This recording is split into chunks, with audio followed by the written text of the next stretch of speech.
Bonjour, aujourd'hui nous allons réaliser une confiture fraise rhubarbe, toujours au Thermomix. Vous allez voir, c'est très simple et c'est très bon et vite fait.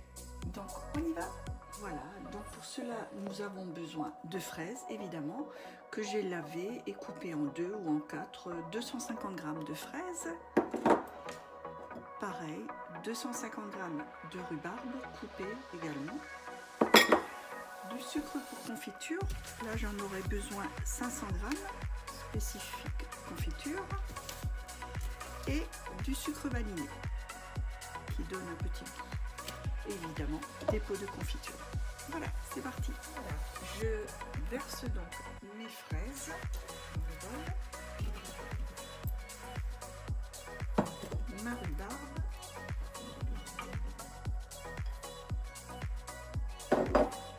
Ferme le couvercle avec le petit capuchon doseur et je règle 30 secondes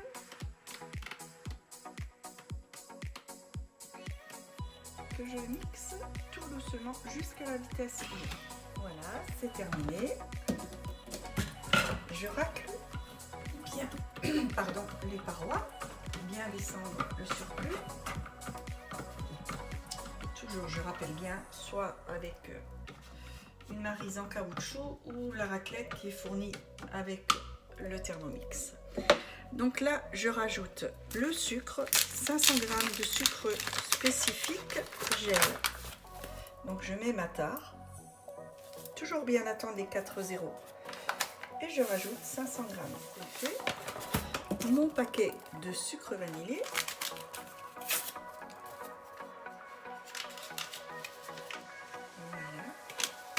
Je referme et là je remixe pendant 15 secondes, mais seulement vitesse 4, juste pour faire bien mélanger les sucres. Là nous allons passer à la cuisson, donc j'enlève le gobelet doseur, j'y pose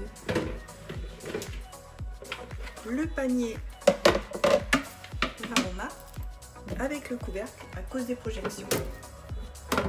Voilà. Et là, je règle 13 minutes sans température, sans.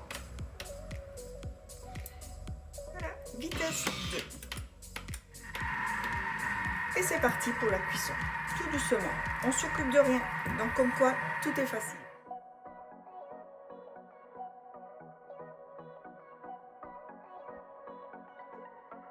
Voilà, il reste 5 secondes. Tout à l'heure, j'ai fait une petite bêtise. Le couvercle, il ne faut pas le fermer. Vous posez juste comme ça dessus. Comme ça, la vapeur sort bien. Voilà, donc vous voyez, il reste 3 secondes. Et croyez-moi, l'odeur qui se dégage est tout juste magnifique. Voilà, j'enlève tout ça.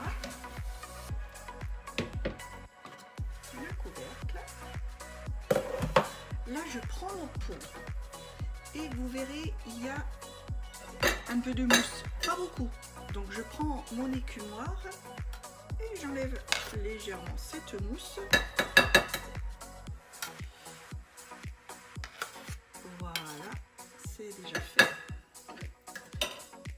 Et là, je verse immédiatement dans le 2. Ça sent bon. 3. Chose importante, on ferme immédiatement le couvercle et on retourne son pot jusqu'à refroidissement complet. Ça crée le sous-vide avec la chaleur et la confiture se tiendra mieux. Et voilà, c'est terminé pour aujourd'hui. Vous voyez, c'est quelque chose de très simple que vous pouvez également réaliser bien sûr sans Thermomix. Il suffit de faire la même chose au départ, bien ébouillanter pendant de gros bouillons pendant 5 minutes. Vous mixez d'abord les fruits également. Ensuite, vous le faites cuire et bouillonner à peu près 5 minutes. Et pareil, vous écumez et vous versez dans les pots. Pas besoin de Thermomix. Voilà, c'est tout pour aujourd'hui. Si vous avez des questions, n'hésitez pas, je répondrai. Et n'oubliez pas de faire le pouce j'aime, de vous abonner à ma chaîne et je vous dis à bientôt pour une autre recette. Bye bye.